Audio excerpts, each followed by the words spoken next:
শুভ সকাল বন্ধুরা, নতুন সকালে নতুন শুভেচ্ছা। আজকে নীল পুজো, সবাইকে নীল পুজোর অনেক অনেক শুভেচ্ছা। সবাই ভালোভাবে পুজো দাও। সবাই যেখানে মেলা হচ্ছে সবাই মেলা দেখো। আর এই যে কাকিমা শাড়িটা দিয়েছে, আমি রেডি হয়ে গেছি। এই যে কালকে যে ব্লাউজটা এনেছিলাম আর এই যে শাড়িটা পরে রেডি হয়ে গেছি। এখন যাব পুজো দিতে। ভেবেছিলাম বাড়ির কাছে একটা মন্দির আছে, ওখানে পুজো দেওয়া যাবে। তা দেখি ওখানে এবার সেরকম কেউ কিছু করেনি। তা আমার মনে হচ্ছে আমাদেরই মন্দিরে, সেই জলেশ্বর মন্দিরে পুজো দিতে যেতে হবে। মনে হয় না আজকে কখন যে বাড়ি আসবো। এই যে সকালবেলা যাচ্ছি, মানু এখনও ঘুমাচ্ছে, ঘুমাক, আমি পুজো দিতে যাই, যখন হয় আসবো। তাই এদিকে সব গুছানো গাছানো হয়ে গেছে। তাহলে যাই, চলো যেতে যেতে তোমাদের সাথে কথা বলতে বলতে তাড়াতাড়ি চলে আসলাম। কারণ ওই যে লাইন দিতে হবে, যেই কথা সেই কাজ। 7:30 পৌনে 8টা বাজে দেখো, আর রোদ উঠে গেছে। আমাদের এই মেলায় সব পাবে। তোমরা কিন্তু এই মেলায় আসবে, আর আসলে অবশ্যই আমার বাড়ি আসবে। আমার বাড়ির থেকে 2-3 মিনিট এই মেলা, জলেশ্বর নাম করা। তোমরা যদি মানে ইউটিউবেও দেখবে, সার্চ করবে, চলে আসবে। তা এসে দেখছি কি, আমি তো ঠাকুরকে ডাকতে ডাকতে আসি আসার সময়, যে ঠাকুর বেশি দূর যেন লাইন না হয়, ঠাকুর লাইন যেন না হয়। সেই কথা কি ঠাকুর কি আর শুনবে? তো এসে দেখছি কি, পুকুরের পাড়ের কাছাকাছি বেশ লাইনটা চলে এসছে। ধীরে ধীরে একটু একটু একটু একটু করে আগাচ্ছি, লাইন আর শেষ হচ্ছে না। দেখো এত ভিড়। আর যারা হালিশহর থেকে আসছে হেঁটে হেঁটে, তাদেরকে আগে দিয়ে দিচ্ছে, বা যারা দণ্ডি কাটছে আগে দিয়ে দিচ্ছে। আর তোমরা যদি কেউ পুজো দিতে আসো, এখানে সব সরঞ্জাম পাবে, বাড়ির থেকে কিচ্ছু আনতে হবে না। দুধ, ডাবের জল, মালা, শ্রাবণ মাসে, আর যেখানে মানে আর কি যখনই আসবে পুজো দিতে, যখন বলতে এমনি সোমবার বাদ দিয়ে, শ্রাবণ মাস আর চৈত্র মাসে সব পাবে, বাড়ির থেকে কিচ্ছু গুছিয়ে আনতে পারবে না। এখানে ডালা বলো, সবটাই এখানে এখন অন্যরকম, পুরো একদম তারকেশ্বরের মতন। দেখো, আমাদের এই মেলা কিন্তু খুব বিখ্যাত। আর মেলা কিন্তু 2 দিন আগের থেকেই চালু হয়ে গেছে। দেখো কত লাইন, কখন যে পৌঁছাবো জানি না। আর এইদিকে বাড়ির দিকে চিন্তাও হচ্ছে, রান্নাবান্না কিছু করে থুয়ে আসিনি। মানু রয়েছে, ওর বাপি কাজে চলে যাবে। আমি লাইন দেখে ওর বাপিকে সঙ্গে সঙ্গে ফোন করে দিলাম যে আজকে মনে হয় না বাড়ি যেতে পারবো, কখন যাব?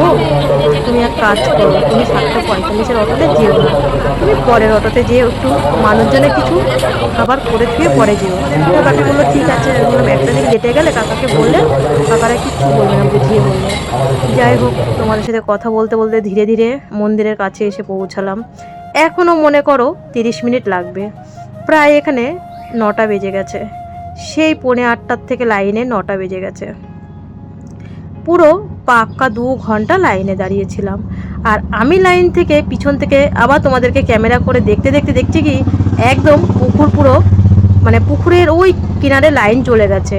যদি আরেকটু পরে আসতাম আরও লেট হতো, আরও গিয়ে পুকুরের লাস্ট সীমানায় লাইন দিতে হতো।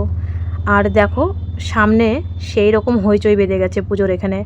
আমরা যে 2 ঘন্টা ধরে লাইনে দাঁড়িয়ে আছি, মাঝে মধ্যে ও পুক করে লাইনে ঢুকে যাচ্ছে। আর এখানে ওই যে যারা সন্ন্যাসী, তারা মানে আর কি ঝামেলা করছে যে হবে না। আর তোমরা তো জানো আমাদের সন্তানদের নীলের বাতি দিতে হয়। আমি যদিও জানি নীলের বাতি সন্ধেবেলা দিতে হয়, কিন্তু সন্ধেবেলা তো এখানে আর আসতে পারবো না, আসার মতন তো আর মানে সময় হবে না। এই জন্য আমি নীলের বাতি মানুর নামে একটা, আর আমার একটা দিদির মেয়ের নামে। কারণ দিদির মেয়েটাও, হায়দ্রাবাদের দিদির মেয়েটাও, ও ছোটো থেকে খুব অসুস্থ ছিল। মনে হয় মানে ওরা ভেবেছিল হয়তো আর দিদির মেয়ে থাকবে না। আজকে সব প্রভুর আশীর্বাদে, মহাদেবের আশীর্বাদে, তোমাদের আশীর্বাদে দিদির মেয়ে ভালো আছে, পড়াশোনা করছে। কিন্তু একটা সময় ওর খুব খারাপ গেছিলো। আর এই দেখো সবাই ডন্ডি কাটছে। আমার দাদার মেয়ের, আমার মানুর, সবার মানসিক আছে। হয়তো আমার দাদার মেয়ের মানসিকটা সামনের বছর দেবে, পরের বছর মানুরটা দেবো, কারণ এত ভিড়ে তো মানুকে আনতে পারবো না। যাক, ঠাকুর ঠাকুর করে 2 ঘন্টা লাইনে দাঁড়িয়ে জল দিতে পারলাম, ভালোভাবেই পুজো দিয়েছি। ভিড়। আর এইদিকে একটু মেলার দিকে দেখো, আমাদের এই মেলায় সব দোকান বসে।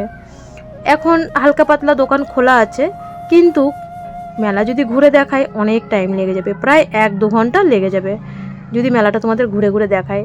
তা আমি আর ঘুরে ঘুরে দেখালাম না, ভাবলাম মানুষজনে কিছু তো একটা নিয়ে যেতে হবে, না নিয়ে গেলে আমার মেয়েটা রাস্তার দিকে হা করে বসে থাকবে, মা কী আনবে। তাই এখানে দেখো সুন্দর সুন্দর হেয়ার ব্যান্ড, অনেকেই বলেছো মানুকে হেয়ার ব্যান্ড বা ক্লিপ কিনে দিতে 2টো। তো এই দোকানটা খোলা ছিল, ভালো ক্লিপ পাইনি, তাই ওর জন্য এখান থেকে একটা হেয়ার ব্যান্ড নিয়ে নিলাম। কোন হেয়ার ব্যান্ডটা নিয়েছি তোমাদেরকে ঘরে গিয়ে দেখাবো। দেখো এইদিকে আমি বেরিয়ে গেলাম, আর অটোও পেয়ে গেলাম। দেখছি ভীষণ লাইন, একদম পুকুরের শেষ কোণা অবধি চলে গেছে। যারা আমি যখন পুজো দিয়ে যাচ্ছি যাদের সাথে দেখা হয়েছে তারা বিকেল 4টে-5টার সময় গেছে বাড়িতে। আর দেখো সারি সারি লাইন, আমি অটোতে উঠে পড়লাম। মানে অটো যাওয়া, টোটো যাওয়ার, পুলিশ নামিয়ে দেয় এখানে, বুঝতেই পারছো পুরো তারকেশ্বর মতন। দেখো পুকুরের ওই কর্নারে চলে গেছে, তারপরে আরও লাইন হয়েছে। তা আমার এখানে 1-2 জনের সাথে আমার চেনা মানুষের সাথে দেখা হয়েছিল, তারপরে তারা দেখি 4:30-5টা বেজে গেছে বাড়ি। এই যে বন্ধুরা মাত্র পুজো দিয়ে আসলাম, এসেই দেখো যেই আমি মানে বাড়িতে ঢুকেছি বাবা অমনি বলছে দোকানে বস, জলও মুখে দিইনি, বলছে দোকানে বস, আমি মাল আনতে যাব, দোকানে আলু শেষ। তা হচ্ছে দোকানে মাল আনতে গেছে, আমি মানে এসেই জামাটা মানে শাড়িটা ছেড়েই একদম দোকানে ঢুকে গেছি, মানুষকে মাথায় ফুলটা দিয়ে শুধু। তারপরে তোমাদের সাথে দোকানদারি করে নিই, তারপরে তোমাদের সাথে কথা বলছি। দোকানদারি তো করতেই হবে, যেটার থেকে পেটে বলে না খাওয়া চলে, ওটা তো আগে দেখতে হবে। তা প্রায় 10:30-11টা বাজে, 10:30টার সময় পুজো দিয়ে এসেছি। তা মানু ওইদিকে ঘরে তো গরম, কুলারটা চালিয়ে দিয়েছি, মাদুরটা পেতে বললাম রান্নাবাটি খেল। ওর বোনকে একটু ভিডিও কল করলো, রান্নাবাটি দেখাচ্ছিল। আর ও জানো কি রান্না করেছে? অনেক কিছু রান্না করেছে। রান্নাবাটি খেলা আর তো কিছু না, শাক পাতালতা নিয়ে এসে ঘরের ভিতরে ভর্তি করা আর আমার গোছানো। তা ওকে ইংলিশ স্যার ফোন করেছিল, ও না মেসেজ করেছিল পড়াতে আসবে, কিন্তু পরে আর রাত্রে এসে। এই দেখো বন্ধুরা, আজকে মানুকে মেলার থেকে এই হেয়ার ব্যান্ডটা এনে দিয়েছি। মেলার থেকে বলতে যে আমি যে পুজো দিতে গেলাম, অনেকেই বলেছো যে দিদি ওকে ক্লিপ এনে দেবে, 2 পাশে 2টো ক্লিপ দিয়ে দেবে। দেখো ওর তো মানে যদি ওর বাড়ির থেকে একবার চুল কেটে গেছি, তারপরে বিএমটির সময় তো অনেকবার চুল কাটা হয়েছে, এগুলো তো সব কেমোর চুল, উঠতে একটু লেটিয়ে উঠবে, তা হতে আর কি 1.5-2 বছর তো লাগবেই। তা ওর আগে অনেক ক্লিপ, অনেক হেয়ার ব্যান্ড ছিল, তা আবার সেই ছোটোবেলার সব জিনিস, এই হেয়ার ব্যান্ডটা আনলাম, ওর পছন্দ হয়েছে খুব। এটা মানে সব জামার সাথে, ওর যে পয়লা বৈশাখে যত জামা হয়েছে, কাকিমা দিয়েছে, ওর মাসিমণিরা দিয়েছে, আমি দিয়েছি, ওর মামা বাড়ি থেকে যত জামা দিয়েছে এই হেয়ার ব্যান্ডের সাথে ম্যাচ হয়েছে, মানে সাদা আর পিঙ্ক আছেই। আর ও এগুলো তো তুমি এখন তো দেখছো ঘরের, এই আরে জল দিয়ে দেখ ভিজে গেছে মাদুরটা। দেখো সুকাশ থেকে আমার রুমাল বের করে ওর এইসব মানে আমি যে রুমাল দিয়ে যে সব মুছি, ও রুমাল সুকাশ থেকে বের করে নিয়ে আসে। দেখো আমার ভালো রুমাল, ধোয়া রুমাল, এখানে মুছছে। আর ছোলা দিয়ে তোমাদের তো দেখাইনি, তার মধ্যে ওর বোন আবার ভিডিও কল করলো, ভিডিও কলেও দেখাচ্ছে। ওগুলো আমি পরে ফেলে দিয়ে এসছি, দেখি পাতা কল থেকে ধুয়ে নিয়ে এসছে, যত পাতা লতা জঙ্গল নিয়ে এসছে। এই যে রান্নাবাটি দেখো, এই দেখো একদম মাদুরটা পুরো ভিজে দিয়েছে। আমি ঘর গুছাচ্ছিলাম, আবার টিউশনি পড়া আছে সন্ধেবেলা। লুচি, ভাত আর ছোলা, তারপরে বাদাম দিয়ে ডাল, এইসব রান্নাবান্না করেছিল। রান্নাবাটি খেলছে সেই সকাল, মানে আমি আসার পরের থেকে, সকাল থেকে বলতে 10:30টার থেকে রান্নাবাটি খেলছে। এখন তো প্রায় 1টা বেজে গেছে, আর আমি দোকানেও ছিলাম, সেরকমভাবে ভিডিও করতেও পারিনি। ঘর দুয়ারও এসে তাড়াতাড়ি গুছালাম, রান্না করলাম, তার মধ্যে এসে আবার ওই দেখো কত কিছু হচ্ছে রান্না বান্না। আর তোমরা মানে কালকে মানে আগের দিনের ভিডিওটাতে বলছো যে রিমি আমাকে খেলায় নেবা, আমাকে খেলায় মানে রান্নাবাটি খেলাতে নেবা।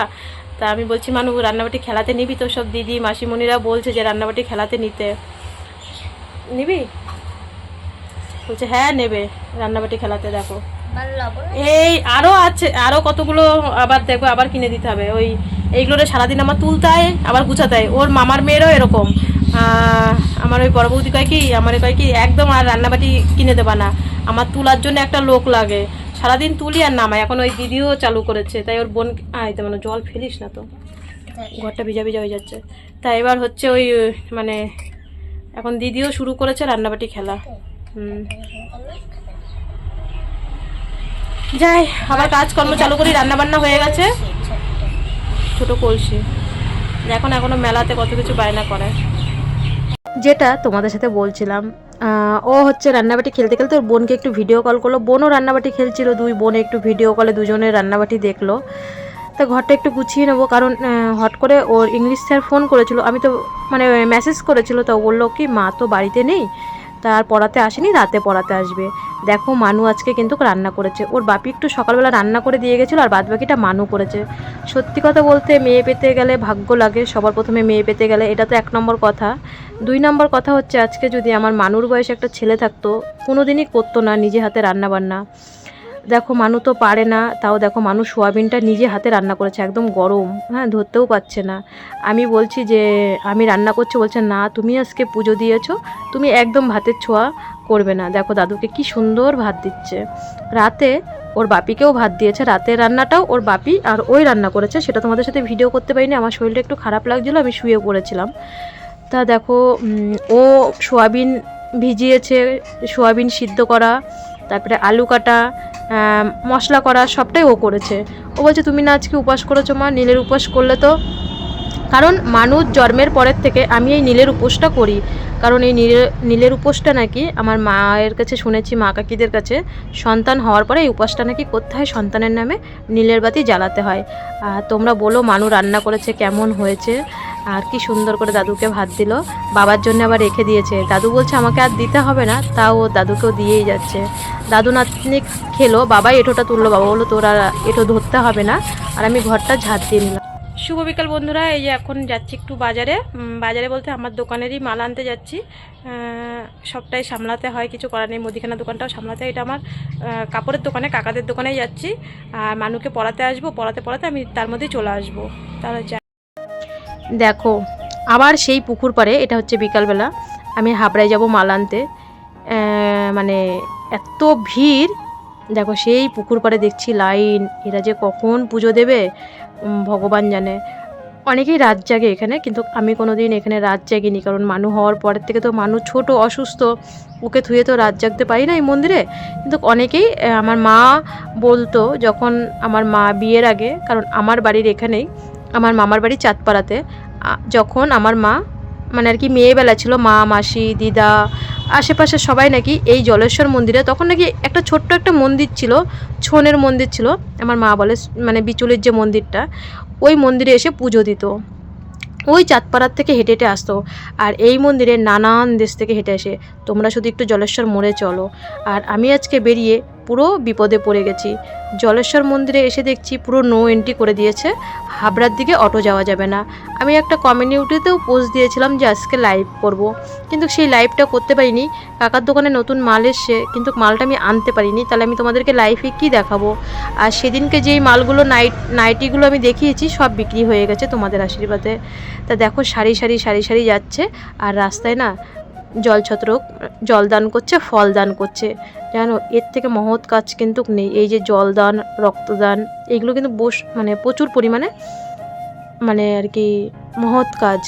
তা আমাদেরও টোটো দাঁড় করিয়ে, আমিও তো নীলের উপোস করেছি সারাদিন না খাওয়া, এখানে আমাদের টোটো দাঁড় করিয়ে আমাদেরকেও এক গ্লাস জল দিল, আবার হচ্ছে তোমার ফল দিল, জায়গায় জায়গায় দিচ্ছে। আর তো মানে আমি হচ্ছে অরিজিনাল ভয়েসটা দিতে পারিনি, কারণ মাইক বাজছিল, গান হচ্ছিল বলে, তার জন্যে। আর দেখো কত লোক আসছে সারি সারি করে আমাদের জলেশ্বরে জল ঢালতে।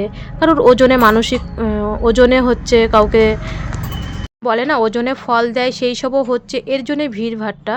আর আমি এই যে জলেশ্বর মোড়ে চলে এসেছি টোটোর থেকে নেমে, তারপরে দেখছি ওই চায়ের দোকানে একটা শান্তিদা আছে, দাদার বউকে জিজ্ঞেস করলো, যে বলছে যে আজকে পুরো এখানে নো এন্ট্রি। তারপরে আর কি করা যাবে। এবার এখান থেকে যে আমি বাড়ি চলে যাব, দেখো কত গিলাস পড়ে আছে, সব চাঁদপাড়ার ওই পাশের থেকে আসছে, হচ্ছে স্নান করে বাবার মাথায় জল ঢালবে, কত গিলাস এখানে আর কি জলদান হচ্ছে। আর রাস্তা মানে ভিজিয়ে দেয়, যাতে যারা আসে তাদের যেন পাটা তাপে, পাকা রাস্তা তো, তাপে যেন না পড়ে যায়। আর আমি জলেশ্বর মোড়ে গিয়ে বাড়ি আসার জন্য কিছুই পাচ্ছি না, এবার আমি কি করে আসব। যাই হোক একটা টোটো করলাম, কারণ আমাদের হাঁসপুর অবধি পুরো আসতে চায় না জলেশ্বর, এই যে যদি শিব মন্দিরের এখানে আসে 10 টাকা, আমাদের বাড়ির ওখানে গেলেও সেই পয়সা। এর জন্যে এখানে এসে দেখছি কি কিছুই পাচ্ছি না। যাই হোক একটা টোটো পেলাম, বললাম দাদা অন্তত বাড়িটা দিয়ে আসো, হাবড়ায় যেতে পারলাম না, মাল আনতে পারলাম না, ঠিক আছে, কিন্তু এবার আমাকে বাড়ি তো দিয়ে আসো। যাই হোক আমরা 2-3 জন ছিলাম, তারপরে টোটোতে আমরা বাড়ি চলে এসেছি। আর দেখো ওই দেখো পুকুরের শেষ কর্নার অবধি লাইন চলে গেছে, এরা হয়তো সারা রাত ধরে জল ঢালবে। আমি এদিকে মানুকে পড়াতেও আসবে, 6টা বেজে গেছে, বাড়ি গিয়ে দেখছি মানুকে সায়েন্সের স্যার পড়াতে চলে এসে, আবার ইংলিশের স্যার হট করে মেসেজ করলো পড়াতে আসবে। তা ওকে 2 মাস্টারমশাই পড়াচ্ছিল, ওর বাপিও চলে এসেছিলো। আমি চলে গেলাম বাজারে, মানুষ জামাটা সেলাই করতে হবে, কারণ পয়লা বৈশাখের বাজার, মানে কালকে তো পয়লা বৈশাখ, মানু পড়বে। আর আমার যে পুরনো নাইটিগুলো সব সেলাই করতে নিয়ে এসেছিলাম, বাবার লুঙ্গিটাও সেলাই করতে নিয়ে এসেছিলাম। বাড়ি গিয়ে না তারপরে আর কোনো ভিডিও করা হয়নি। আজ এই পর্যন্ত, চলো তাহলে কাল কোনো এক ভিডিওর সাথে আবার দেখা হবে।